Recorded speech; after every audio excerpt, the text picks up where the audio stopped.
I am the hardest critic of my music. मी आपल्याला सांगते कुबेर साहेब, मला कोणी सांगावं लागत नाही माझं गाणं बरं आहे की वाईट आहे. मला कुठे पोचायचं हे जोपर्यंत मला माहीत आहे तोपर्यंत बरं वाईटाचं मला कोणी क्रिटिसिझम लागत नाही. आणि जरी लिहिलं कोणी क्रिटिकने आणि ते जर बरोबर नसेल तर ते मला मानवत नाही. अलीकडे मी वर्तमानपत्र वाचत नाही, ते पॉलिटिक्स बरंच असतं, त्याच्यात मला काही कळत नाही. नाही वर्तमानपत्रात हल्ली संगीताबद्दल येतही नाही फार. वर्तमानपत्रात संगीताला जागा नाही हल्ली. पण ह्याची चूक कोणाची आहे? आज भारतीय संगीताच्या बद्दल रिव्ह्यूइंग का होत नाही, रिपोर्टिंग का होतं?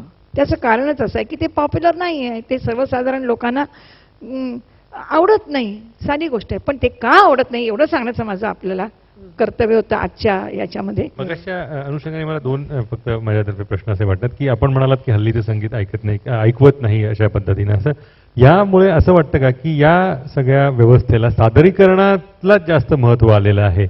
म्हणजे सादरीकरणाच्याच प्रेमापोटी. मग आता हल्ली ऐकायला गेलं तर लोक सीडीच्या, नवीन कलाकार असतील सीडीच्या हिशोबातनं गातात. मग मध्ये 5 मिनिटं पेटीवाल्याला स्वातंत्र्य, मध्ये 5 मिनिटं तबल्यावाल्याला स्वातंत्र्य, असं मिळून एक 60 मिनिटाची गोळाबेरीज नवीन. पण त्याचा अर्थ असा झाला की कॉपीमध्ये चैतन्य नसतं ना.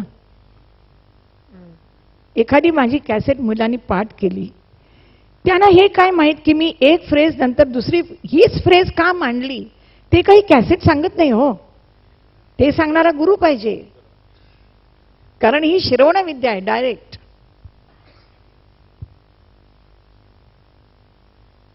त्यामुळे सादरीकरण करताना कलाकाराचं पहिली गोष्ट म्हणजे कलाकाराचं कर्तव्य आहे हे की आपण काय सादर करतो आहोत. आता मी बागेश्री सादर करते तर तुम्हाला काही कळतच नाही असं मी म्हणेन.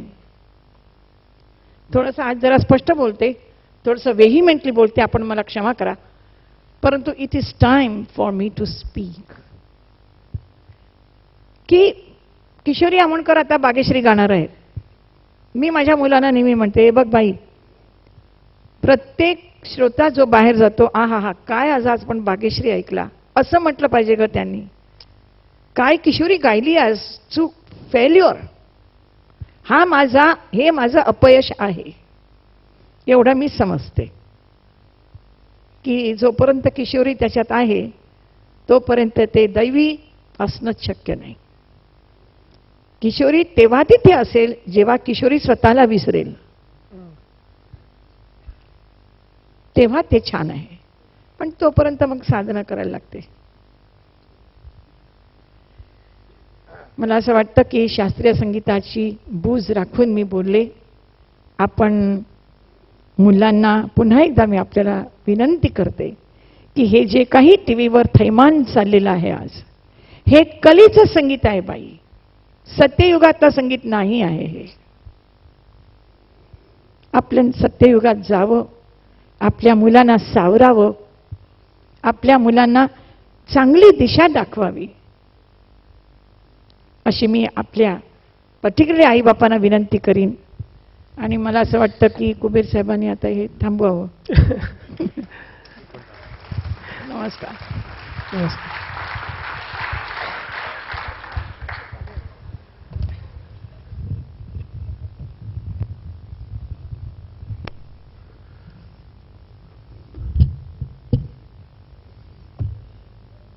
संगीत हे ईश्वराच्या समीप नेतं असं म्हणतात, पण संगीतामधली एक दिग्गज अशी व्यक्ती नुसत्या संवादातून देखील आपल्याला ईश्वराच्या समीप नेते असा अनुभव आपण घेतला.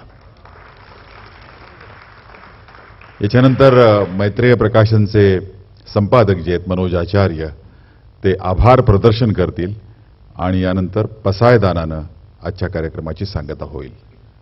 मनोज आचार्य.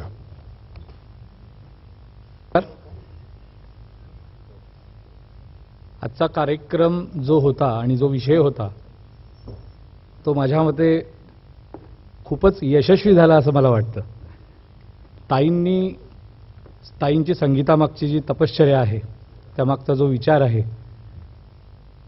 तो आपल्याला आज इतका खूपच छान प्रकाराने त्यांनी तो समजावला, त्याबद्दल मी त्यांचे मनःपूर्वक आभार मानतो. आजच्या कैलासवासी मधुसूदन सतपाळकर यांच्या 6व्या स्मृतिदिनानिमित्त आयोजित केलेल्या समारंभासाठी आलेले व्यासपीठावरील सर्व मान्यवर, निमंत्रित पाहुणे, निबंध स्पर्धेतील विजेते स्पर्धक, परीक्षक समिती सदस्य, ओडिसी नृत्यांगना शुभदा राजेश आणि अन्य कलाकार यांचे मैत्रीय फाउंडेशनतर्फे मी मनपूर्वक आभार मानतो.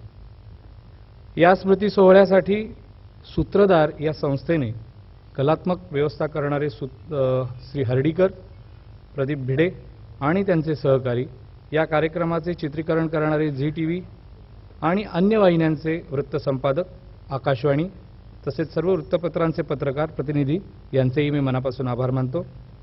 अभय आर्ट्सचे आल्हाद अवस्की तसेच मैत्रेय उद्योग परिवारातील सर्व सदस्य आणि मान्यवर आणि सारे सहकारी या सर्वांचे, तसेच रवींद्र नाट्य मंदिराचे व्यवस्थापन, उपस्थित सर्व रसिक मंडळी या सर्वांचेच मैत्रेय फाउंडेशनतर्फे मी मनपूर्वक आभार मानतो.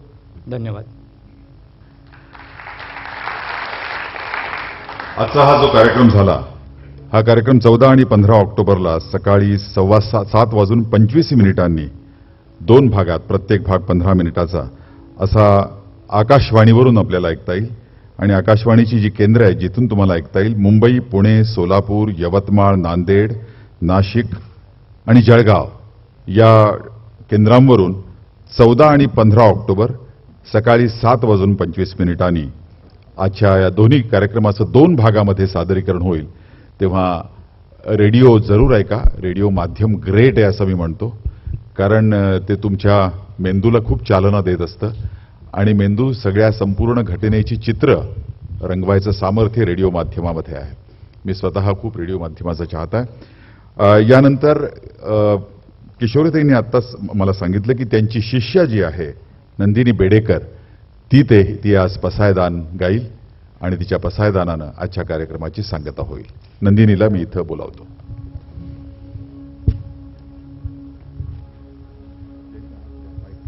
विश्वात्मके देवे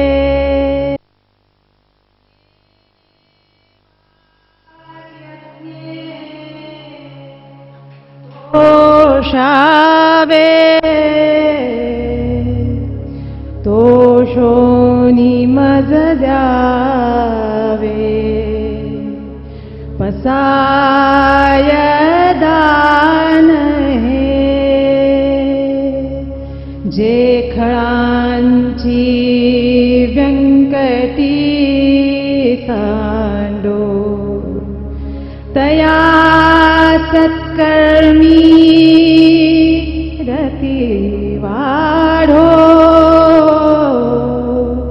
भूता परस्परे जडो मैत्र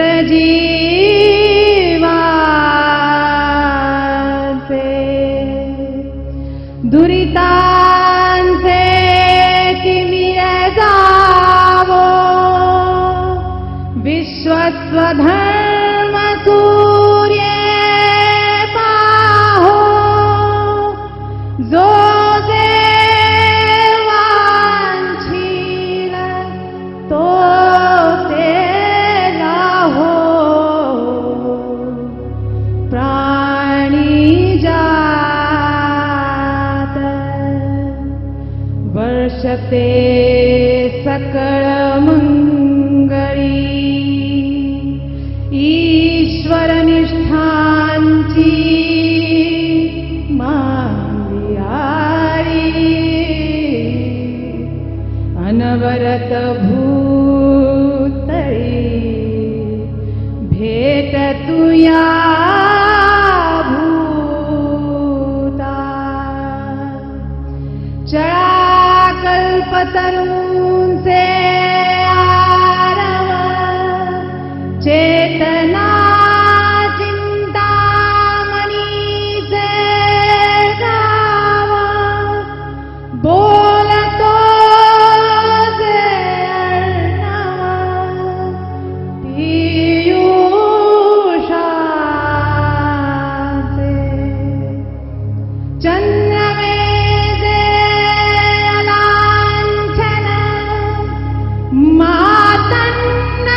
तजिजो आदि पुरुखी अखंडित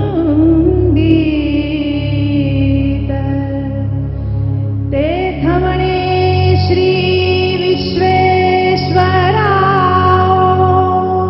हा होईल ज्ञानपसा तेने वरे श्री ज्ञानदेव सुखिया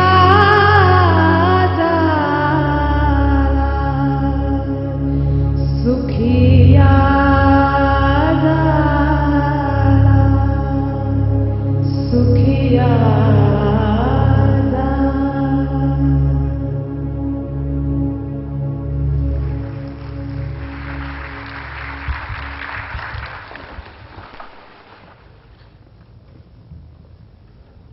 आजचा कार्यक्रम संपलेला आहे. धन्यवाद. सगळ्यांना शुभेच्छा. शुभरात्री.